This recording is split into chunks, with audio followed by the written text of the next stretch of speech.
Hey friends, Speaking Our Spirit is back. This is Brett with episode 57. Had a fun conversation with Dr. Greg Phelps, an expert and I'd say minister in palliative care.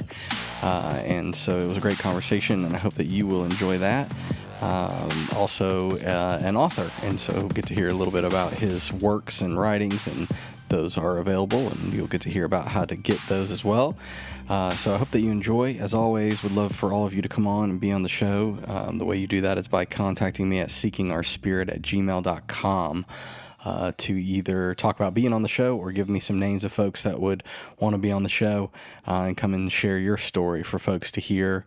And that's also how you can contact me about spiritual direction and getting into that offering and that practice in your life. So hope to hear from you guys. Appreciate all the support, and we'll keep it rolling. Enjoy. Peace. Good deal. So we are rolling. Welcome. Good afternoon, Dr. Greg Phelps. Good afternoon. Good to be here. Yeah, good to have you with me. Thanks for being willing to do this. I'm excited because I've known you, really a lot of my life. Since you were in high school. That's right. But to get the chance to sit down and talk in this way is a gift. So thanks I'm excited, and thanks for being with me. To start off, why don't we just tell listeners a little bit about who you are, just a brief bio, where you're from, what you do, all that good stuff. Well, I am currently the medical director emeritus for Covenant's Palliative Care Service here in Knoxville, Tennessee. I've done a little bit of everything. I started off as a rural family doctor in Chester, South Carolina 42 years ago. Delivered babies, treated heart attacks, kind of whatever came through the door. Then I taught family practice in Georgia. Started a substance abuse clinic, and then came to Knoxville to be a medical director for a primary care network, and then ended up over at St. Mary's. I was the medical director there for a number of years, I think 8, and then my mother passed away in hospice, and I got interested in hospice and palliative medicine, and I quit my job, much to the annoyance of my spouse, and went back and learned about hospice and palliative care in my mid-50s. And since then, I've worked for UT Hospice, Hospice of Chattanooga, and now palliative care at Covenant. Fascinating. A lot of experience.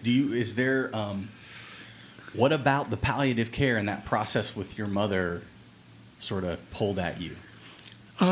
It was the most impressive care. I still find it the most rewarding care. It was very team-based. The doctor was not, the sole provider. We worked with chaplains. We worked with social workers. I worked with nurses. It was a very team-based approach. We sat down every 2 weeks and we went through what was going on with people. So it was a very holistic approach to the patient. It was synergistic. Our thing was what matters to the patient. Yeah. So before we say, hey, let's go in and put a defibrillator in a 95-year-old, we say, what do you want out of your life? And a lot of times is, I want to go home and be comfortable. Yeah. So when my mother went into hospice, she said, I'm done. I've got cancer. I just want to be comfortable. I can't do anything. I don't want to drag this out. And so she went into hospice, and I was so impressed with the care that I said, this is the kind of thing I think I want to do. Yeah. Well, and I don't know if you would say this or put it in these words, but from my perspective on the ministry side of, I obviously interact with a lot of hospice stuff and work and, home health folks and hospice nurses. And, two things. One, I wonder if what you're getting at a little bit is what I see is like I don't have better words for this, but it's so authentic and real. Yeah. That's where the meaning, it's just real. And that's really, it feeds me. It's hard, but there's meaning in it. There's a lot of meaning. I don't have to, produce patients. If I see 6 to 8 patients a day, I've had a busy day. And it's sitting down, hearing their stories, hearing their fears, hearing their joys. I've heard some of the most incredible stories from some of my patients, people who were in World War II, a lady who was in the White House during World War II. Stories like that you just can't can't Yeah. not hear. Yeah. And yeah, it is so authentic to sit with people. And I have a lot of doctors who pat me on the shoulder and say, I couldn't do what you do. Yeah. And but no, it's what I tell them is I come in when the patients are in pain, they're upset, they don't know what's going on. I saw a patient today. I said, "What do you understand about what's going on?" He said, "Nothing. Nobody's told me anything." Yeah. And then it was my job to go kind of lay out his diagnoses and why had I been called. Yeah. But we make that better. We bring clarity. We bring compassion. We treat the symptoms. It's amazing how many people in the latter throes of their life are still suffering because people say, "Well, oh, we can't give them anything for pain. Something might happen." And it's just like, no, they're dying. We need to take care of them. Yeah. Yeah. That's yeah, and I'll just add, I mean, again, in my experience, I call the hospice folks that I've interacted with, I call them saints. I mean, just to watch them work and watch them do what they do is just amazing and beautiful, and they're there and committed, and they're there for the ride, and it's amazing to watch. We say hospice workers and palliative care are called, not employed. Yeah. And there's 8 domains in hospice and palliative medicine, and one of them is spiritual care of the patient, which is why I went back and did chaplain training later on. Mm-hmm. Awesome. So, okay, well, gosh, I could dwell there and sit and talk about that forever. But so, and I'm sure we will get there. But so for Greg, in your life, obviously this is a podcast about spirituality, and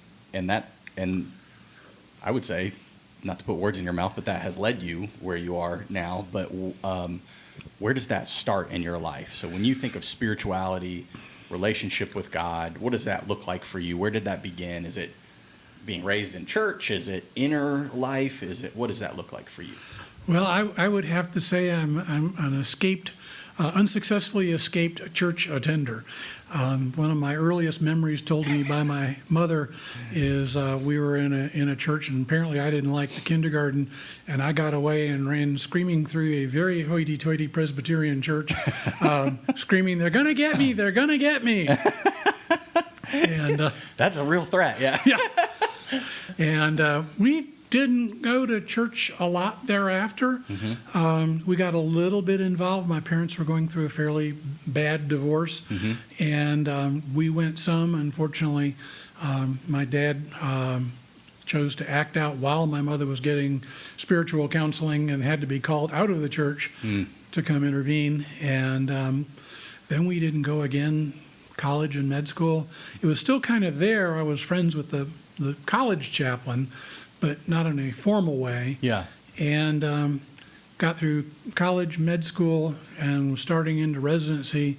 My wife, Gail, who is now Episcopalian, used to refer to herself as escaped Southern Baptist. Mm-hmm. And she was not terribly into church. She's very, very introverted, and being made to go out and evangelize kind of put her off. Sure.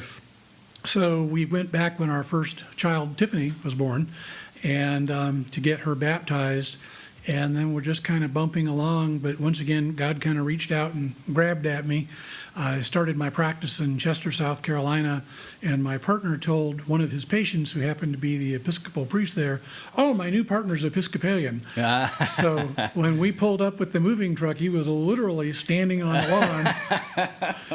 lawn waiting to drag me into church. That's one way to do it. Yep. Yeah. And we got very active in church. I was on the vestry, and we started a daycare and all that. Mm-hmm. And from that, it just kind of kept snowballing, this pull of, you need to be doing more. And of course, in hospice and palliative care, people are looking at the existential questions. Why am I here? Why do I suffer? And, a large part of my, I won't say attraction, but pull towards it is answering those questions for myself. Yeah. So it's been a constant kind of pull. I one time was joking to somebody that I said, it's hard to believe that I'm on the vestry, that I help run the church, given what you know about me. And he said, I didn't even know you went to church. So. Yeah. That's good. Oh, man. That's funny. Well, so would it be, okay, what I'm hearing, and you tell me if I'm wrong, but like, so spirituality for a good sort of the first half of life, or the childhood, teenage years, was really through the lens of like institutional organized religion. Was there any sense of like a personal relationship or internal sense of spirituality at all in those young years? I think some sense of awe in the world. I did some spiritual direction with Howard Hess, and I was very good on the transcendent God, but still struggle a little more with the immanent God. So we spent some time working on that, and I'm still working on that. But no, I think it was more institutional till further along in life. Okay, good. So you're there, you're getting involved in church and all that, however you define involved, right? And so then what's next for you in terms of spirituality? Or I guess, is there more to tell in that journey of exploring God through the lens of the church, or when does like that other level come in, if at all? Well, I am constantly reading on spirituality. You and I were looking at the library, and I'm looking at the empty shelves and going, I can fill your library. So I think that's some of it. I wrote, as you know, the book Education of a Hospice Doctor, and now I'm working on a sequel called Theology of a Hospice Doctor. And it's not so much formal theology as most of it is stories or explanations. I did an interview with Dr. Harold Koenig, who's the medical director for the Duke Institute for Spirituality, Theology, and Medicine. And I'm still transcribing the interview, but he talks a lot about, that you have to have, so many people have become spiritual but not religious, SBNR. It's like 25% of the population. But his take was you have to have some structure to that, otherwise you're just kind of navel gazing. And so he got fairly animated about that is people are leaving churches not because they don't care, but because they care so much, and they see the disconnect with so many churches. Right. And what has happened, and some of the scandals that they go, no, that's not what I want to be or do. Sure. And so he was saying you really need an institutional church of some sort to help you channel your spirituality and to make it more effective. Otherwise, you're just, sitting out in the field. Yeah.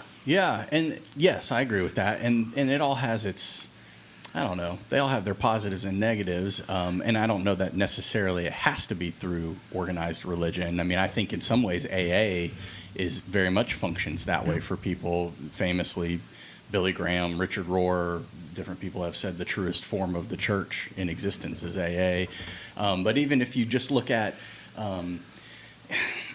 I don't know, things that we probably incorrectly label as like pagan or these things, they still have those systems, or tribal religion, they still have that structure. Still is a structure at play. It's not just, I'm spiritual, Well, and somebody was trying to start a secular humanist church because they said even though we don't believe in God, that we still find the functions that church does of supporting people, interacting with people. The Surgeon General just came out with a book about loneliness and said the damage of loneliness is the equivalent of smoking 15 cigarettes a day. Wow. And so we all need that. And it's really sad because we're losing that, what they call the third space. Where do we gather besides work and home? And, churches are an excellent place for that.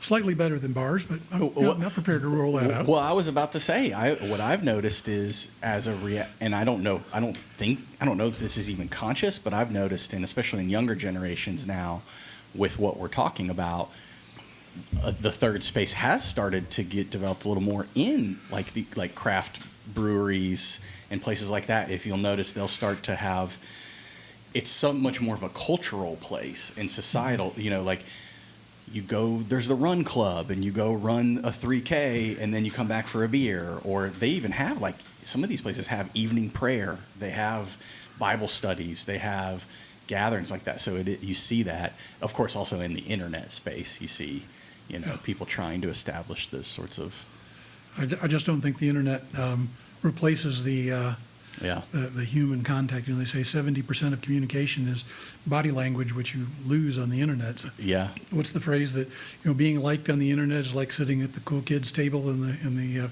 institution? Mm-hmm. Mm-hmm. Yeah. Yeah. Wow. So, man, I don't even know. See, again, we could have a whole episode right there on that stuff. So to keep telling your story though, so what next? What's the next step in that journey for you? Well, in the last year, I was licensed as a lay pastoral care worker for the Episcopal Diocese, and I do a little bit of counseling. I'm hoping to do more. Mm-hmm. That's part of why I'm doing the podcast. Yeah. And giving talks about hospice and palliative care, about preparing for life. I mean, life is a limited adventure, and everybody needs to think about it, but none of us want to. We're a very death-denying culture. Yeah. And part of what makes life precious is knowing it's limited. So Mm-hmm. Mm-hmm. I think that, counseling in that area with people facing life-threatening illnesses is probably where I'll do more of my pastoral work. Yeah. And it's ironic, right? Because I jokingly say, and this sounds ugly, and no offense to anybody who I've married or who I will marry, but I always jokingly say, like, in some ways I would rather bury someone than marry them. And it speaks to what we were saying earlier, how there's that real and authentic thing that's going on when you're having these kind of conversations with people, end of life conversations, when someone is facing the end. Those have been some of the most rewarding moments of my ministry for sure. Walking with people through death. Yeah, I find I get so much more out of those conversations than I put in. And our procedure is called the goals of care conversation, and the success is how much do they talk, not how much do I talk. Yeah, for sure. And it makes me wonder, sort of tying into that culture society angle that we were just naming. It's really sad in a way, because it's like, why are we not living our everyday life in that way?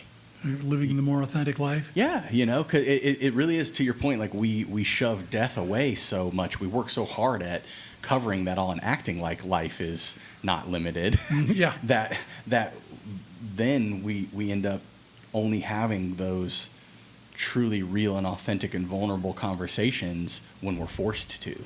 Yeah. As opposed to living life that way. Well, I think it has to do with it's a death-denying culture. Mm-hmm. The saying I've heard is in Asia, they look on death as inevitable. It makes way for the next generation. In Europe, they look on death as inevitable, and it just has to happen. And in the U.S., we look on it as optional. Yeah, we try to trick ourselves into that. Yeah, there's the little things too. Even in the level of ceremony and ritual around death, we've really made it vanilla, right? I mean, we don't. I have to now. The funeral homes will do everything they can to prevent you from staying to watch the casket go in the ground. There's no effort to have a shovel for people to put their own dirt on the casket. I have to request. Oh, really? From those folks to even get myself a container of dirt so that I, as the priest, can put dirt on the casket. So it's really shift, and I think that all goes to that avoidance that you're naming. Yeah. Well, and our culture, people who live authentically and know that their life is limited, focus less on stuff, and that doesn't sell as much stuff that everybody's trying to sell us. So. Yeah, that's right. Well, I guess one thing I'm always talking about in these episodes is, because I'm wanting, I love to see how different people in their life relate to God. It looks different for me through people's stories. Sounds to me like one of the ways you're naming is through the intellect, is through learning and through growth. Would you agree with that statement? I would agree with that. Yeah, I'm very much in my head, and I wish I was more into the emotion. Yeah. And talking about the transcendent God, driving into town, looking at the mountains, watching the sun come up over it. Those are my transcendent moments when I'm very humbled to kind of feel my place, to know that at one point the Appalachians were higher than the Himalayas, and how long have they been here to get to where they are now? Yeah. So in the awe of creation and nature. Yep. That's another clear language, for sure. And do you have prayer practices? Do you have prayer disciplines or anything like that you incorporate in your life? Like what ways do you experience in Greg's life? Like, how have you experienced God, quote unquote, speaking to you or guiding you or being present in your life? I'm going to be called on those are rough questions. Going to be called on the carpet for this one. I do not have a formal prayer life, and part of that's because every day is different. It's kind of hard to build a structure. I do try to do the Jesus prayer on occasion. Probably the single most consistent thing I do is pray before I go to see patients. Yeah. And it's that I can be, God's heart and hands and voice to them when they're facing the illnesses they're looking at. And sometimes more easily put as, God, don't let me screw this up. Yeah. Well, that's beautiful, though. Yeah, that's beautiful. And one doesn't necessarily require, or necessitate the other. I mean, we don't necessarily have to have prayer practices or disciplines to then also experience, however we do, God working in our life. As you look back on your life and your path, because your path has gone several places. I mean, you've done a lot of different things in your life. Do you have points in your life where you look back and say, God was in that? Yes. I am much better at looking. What was it Kierkegaard said? Life has to be lived from front to back, but understood from back to front. And I'm paraphrasing. But I see times where, sometimes something bad had to happen for me to have the growth. Dr. Koenig that I was mentioning, I'm reading one of his books, and he's talking about sometimes God has to use pain to make us grow. Yeah, that's the age-old problem of suffering. Yes. The theological problem of suffering, right? Yeah, and the Catholic Church has no qualms about saying suffering is used in order to do the very thing you're naming for our growth. Do you want to name some of those moments in your life? I would say my mother going into hospice and dying was probably the most recent one. No, I was going to say when I went to do my fellowship in hospice and palliative care, it was a humbling experience. I don't know if you read the book I left you, but I was a senior chief medical officer, doctor in charge, and I went back to being an intern with people over me that were my daughter's age. Wow. And it did not go well. I mean, to the point where they said, we're concerned maybe you have brain damage. And I am not making that up. Wow. And it was the most humbling thing I have been through. And eventually, I got done. I learned what I needed to. I passed those boards twice.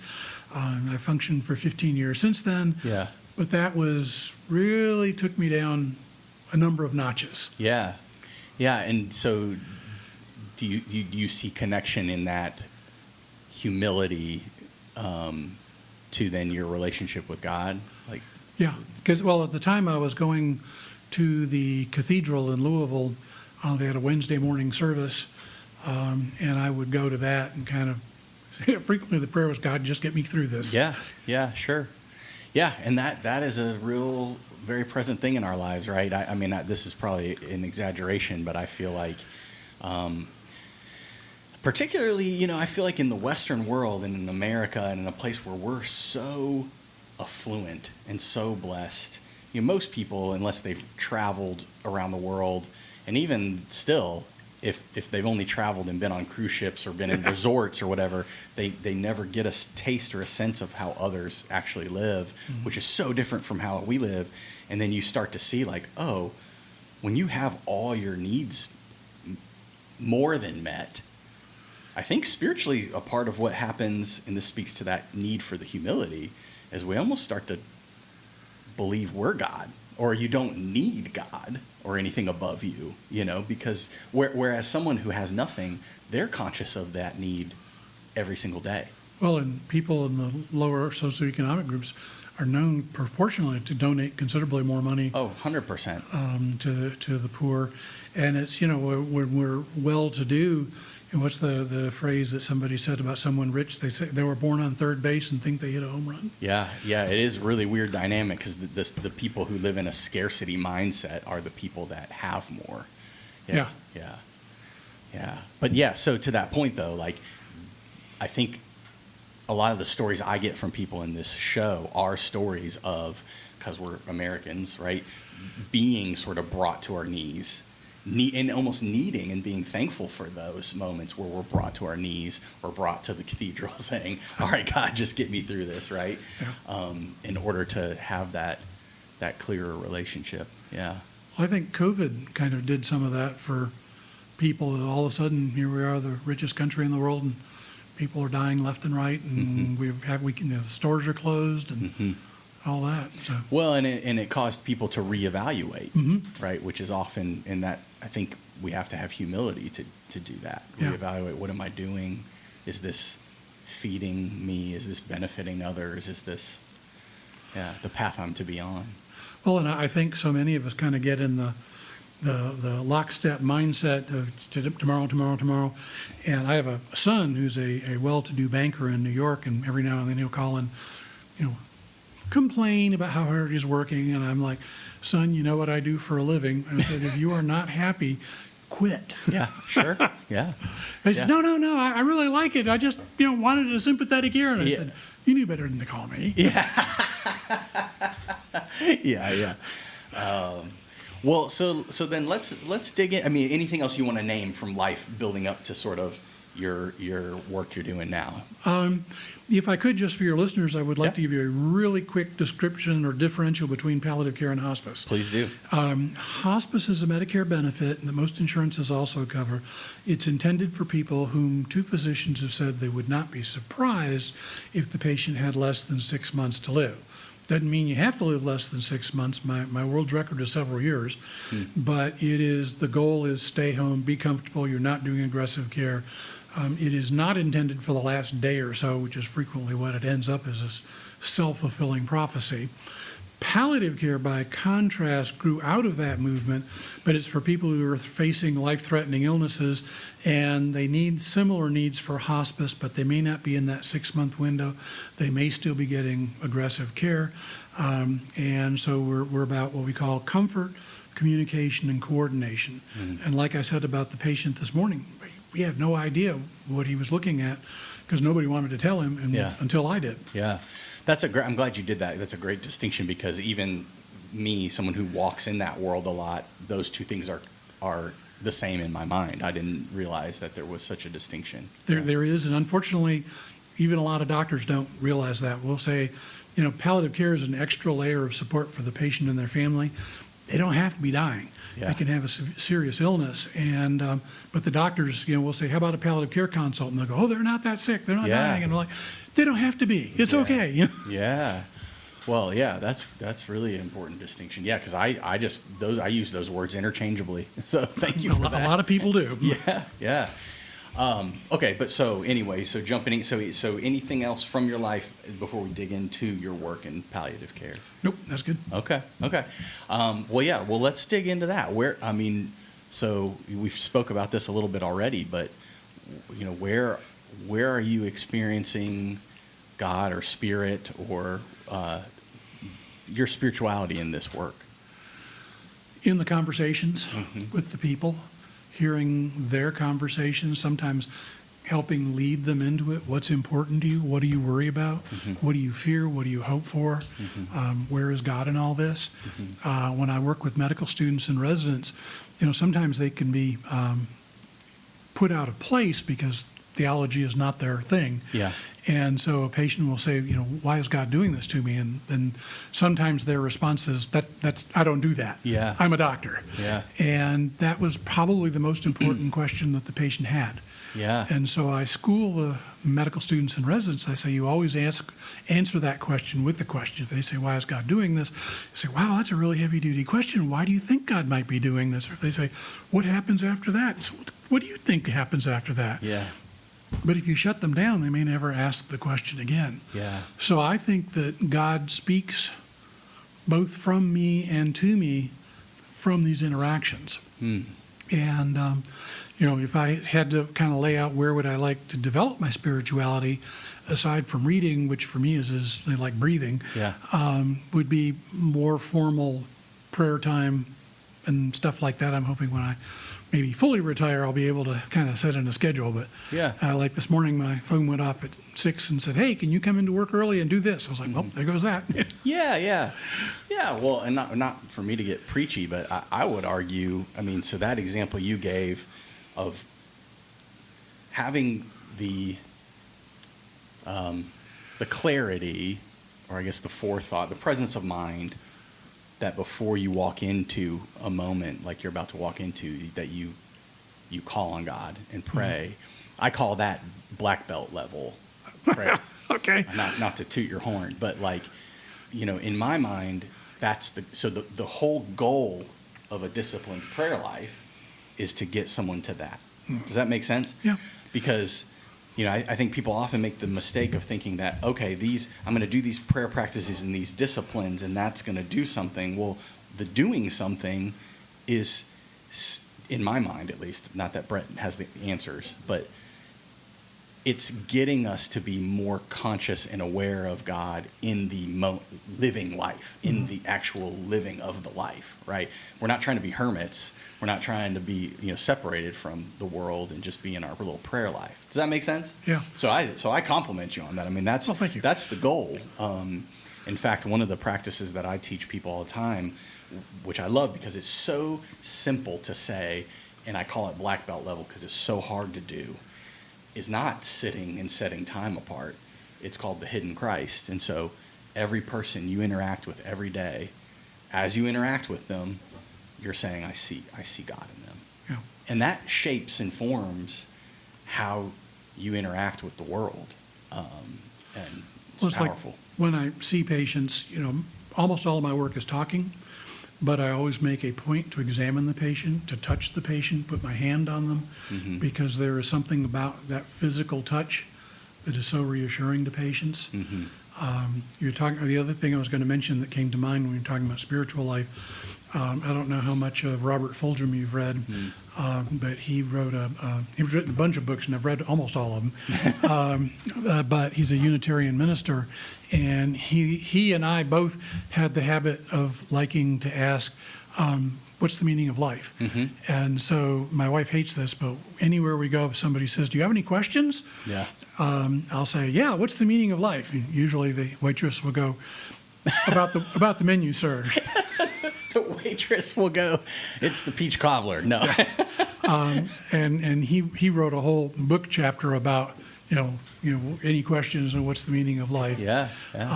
But I guess probably one of the more interesting experiences I had, because I do that, they'll say, wherever we are, do you have any questions? And I'll say, yeah. And my wife goes, oh, crap. And I'll ask that. And I was with a nurse who was teaching me a computer system in Chattanooga. And she got done, and she said, any questions? And I did. And she had an answer for me. It was one of those kind of chill moments. Yeah. And she kind of pulled aside her shirt, and I'm like, whoa. Settle down now. Yeah.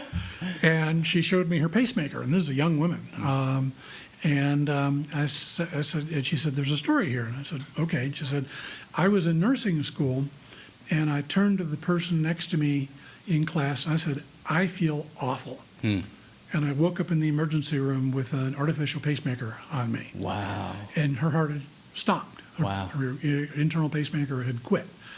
And she said, but before she woke up, she went, fought the light, the whole 9 yards, and said that she was asked by the voice, "You're not supposed to be here."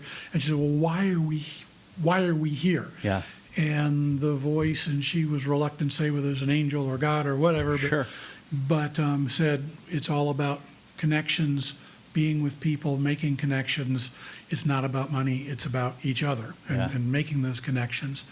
And Love. yeah. Mm-hmm. And she said, so they took her to the cath lab, and the doctor said, "I just can't believe a woman this young could have a complete failure of her pacemaker." So, yeah. And turned it off. And she was back there again. And they were like, "Oh my gosh." But it was just for a few seconds. And they were like, "What are you doing back here?" And then bang, she was back on the table.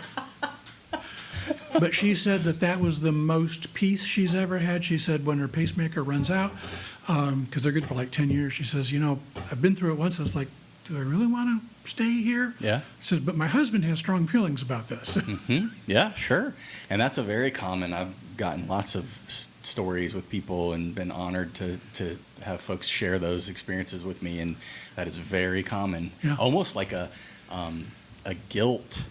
I've known some folks who come out of those experiences and feel guilty, and are very emotional about it because they can't believe how willing they were. That experience was so great and powerful and beautiful. They can't believe how willing they were to leave their family and their relationships and stuff, and they feel guilt around it. But that's just how powerful that is. Yeah. Wow, that's a great story. Do you have an answer to that question?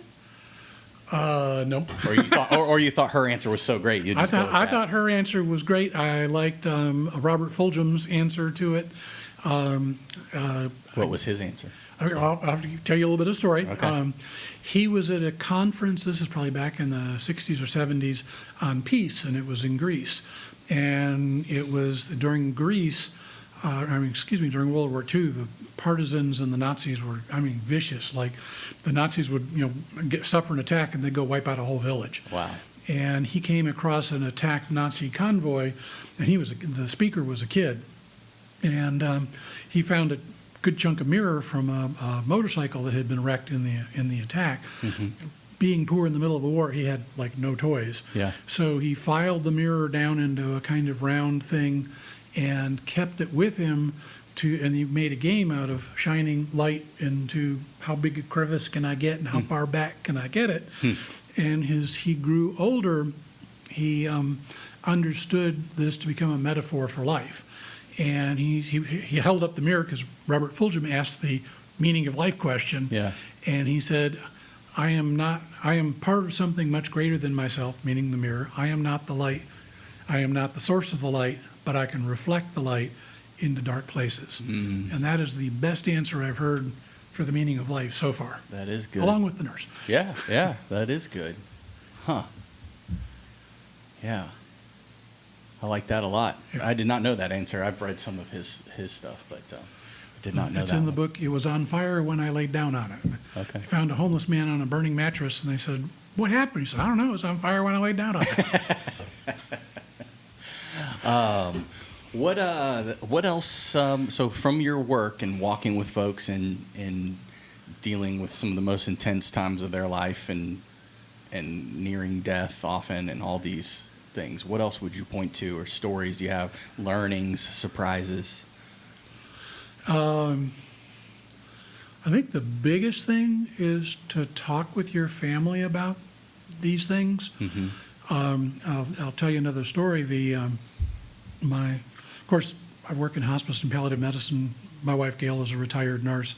And having these conversations is very difficult, even within my family. Mm-hmm. So my wife and my daughter had a Shih Tzu named Tribble that they had shared for years. And Tribble got old enough and she got a neurologic condition and she could no longer walk. She was a functional quadriplegic. Oh. And so we kind of took the dog out, held in a towel, kind of like using a dowsing rod to see where she wanted to pee. And she still had that sense of like needing to find the spot. Find the spot. That's interesting. And so eventually the time came to put Tribble down. And Tiffany, my daughter, and Gail, we were all sitting there. I was going to have to take Tribble to the vet. And Tiffany and I got up and took the dog, and I turned to Gail and said, "You coming?" And she said, I don't think so. And I said, oh, why not? And she said, because I think I'd grab trouble and run screaming from the building before they did it. And I said, you can stay. Yeah. But the point of that was I changed my living will to make my daughter my power of attorney. And it was, I told her, I said, you know, Mom didn't get past the Tribble test, let alone what she might do with her husband. Yeah.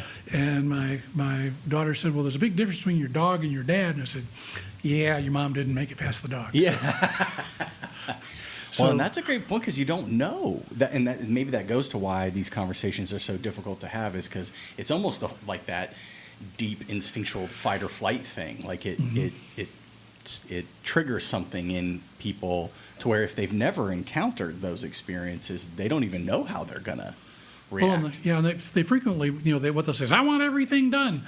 And then you get to where they've got widely spread cancer, they're on a ventilator, and the family is trying to reflect their wishes that were really kind of spewed out long before they were sick. I mean, I see sometimes advanced care plans that were written in 2000. You know, when you were 40 years old and young and healthy, and now you've got 6 diseases and you're, you know, in a Right. nursing home, you may feel differently at that point. Right. Yeah. You think? Yeah. Yeah. Oh. What else? What other stories or surprises or learnings have you experienced on that journey?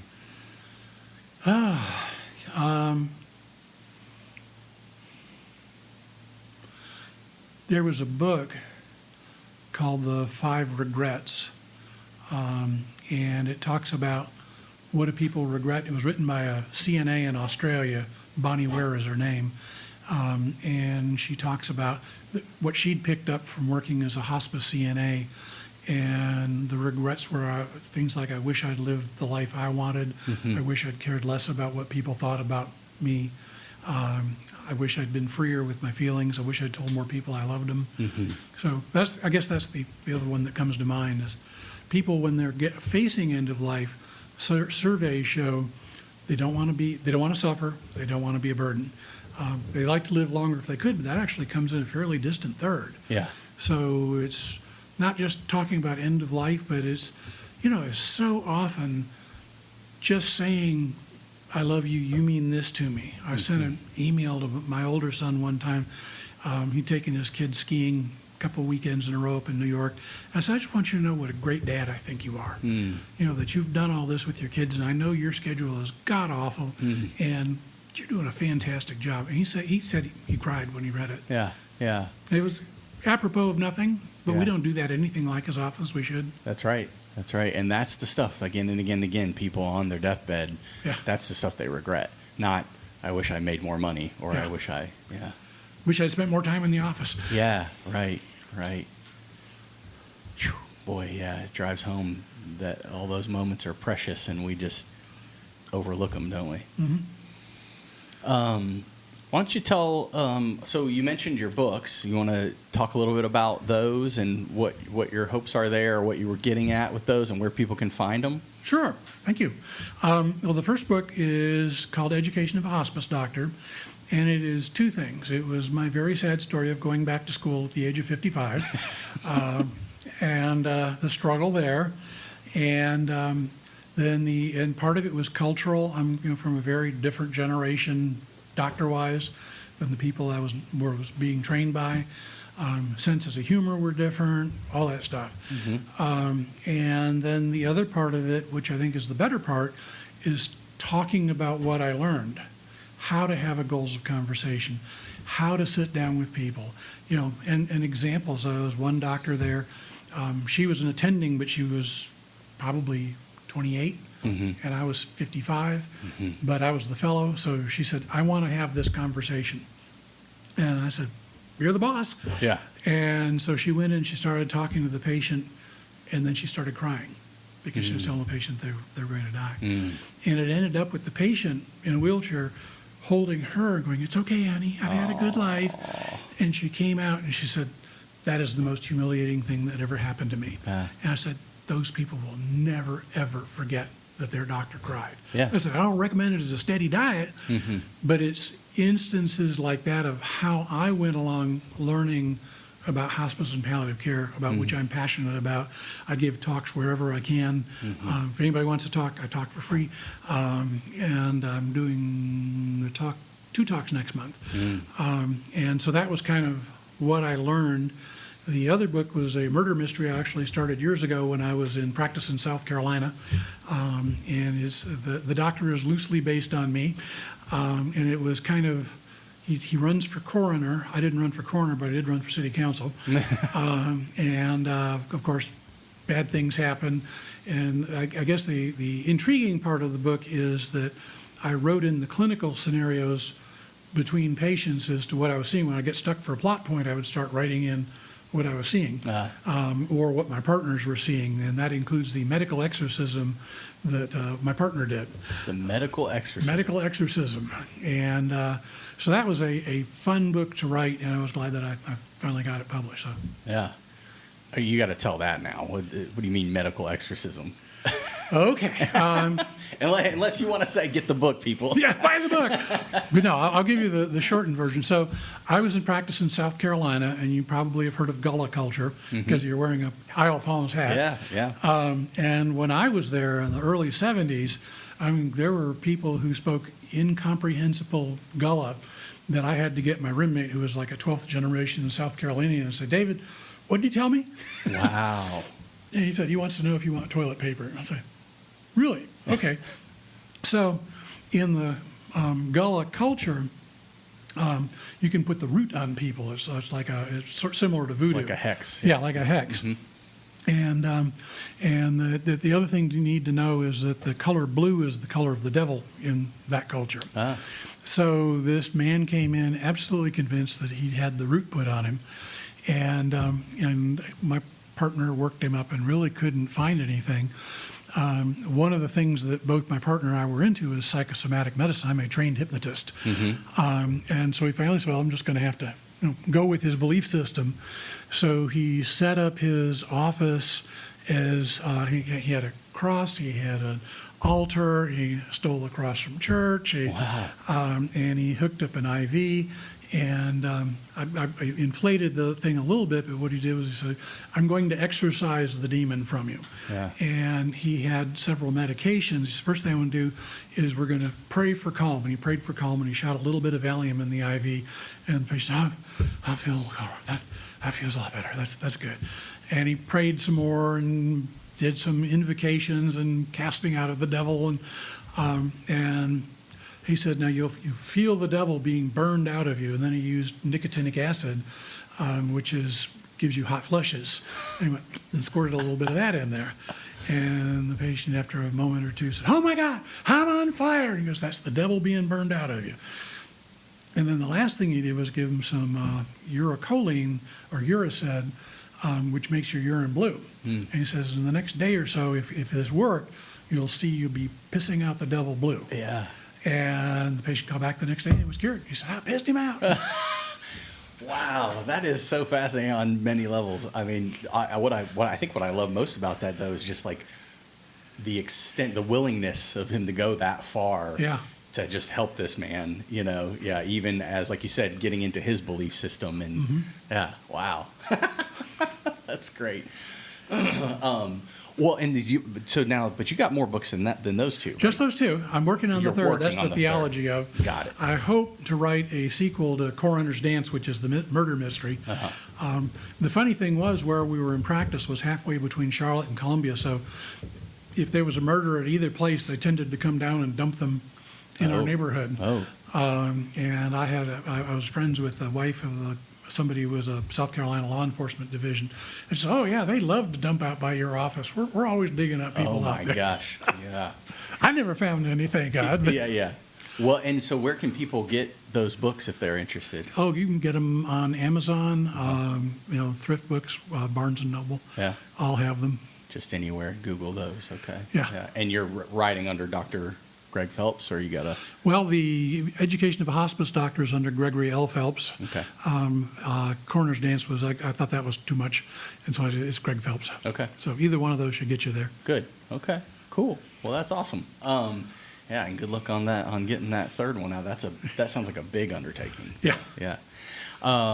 Okay. Well, I know hard question to answer, but if you can look back on your journey, your life story, and the answer can be no, or I don't know, but do you have a moment that you pull from, that you say, this is the most clear sort of experience or most powerful experience of higher power, God, spirit, whatever you want to say, that you've had? Probably the one that sticks with me the most, and in terms of a sign from God, I'm from Michigan originally, and I went back to Michigan after like 20 years, and I wanted to go to my father's grave, and because we had not had a great relationship, and I found the cemetery, but it was at like 9 o'clock at night, and a big sign saying cemetery closed from 7 p.m. to 7 a.m., and the gates were wide open. Huh. And I drove in and drove straight to his tombstone and spent some time meditating up, and I'm going, the sign says I'm not supposed to be able to get in here, but somewhere, somehow, the gates opened. Yeah. So just the lining up of the universe there for you a little bit. Yeah. What some author called God winks, that you kind of go, yeah, that's not an accident. Yeah. Synchronicities, nods from the universe for sure. Yeah. Awesome. Well, anything else you want to name at all or pull out from Greg's spiritual life? Can't think of anything else. You've wrung me dry. Okay. All right. Cool. Well, as always, thank you for joining me on this journey and exploring this topic with me. I appreciate you and your time with me. And folks, if you're interested, go out and get those books and or take up Greg on the offer to talk about these things. Really, really important topic and conversation. We're going to take advantage of that here at our church. So I look forward to that. And blessings on your continued important work with folks and their journeys. Well, thank you. This is my passion. This is what gets me up, is wake up, pay attention. Yeah. You don't have that long. Yeah. Good. Awesome. Well, thanks for spending time with me. We'll catch up again. Thanks. Thanks.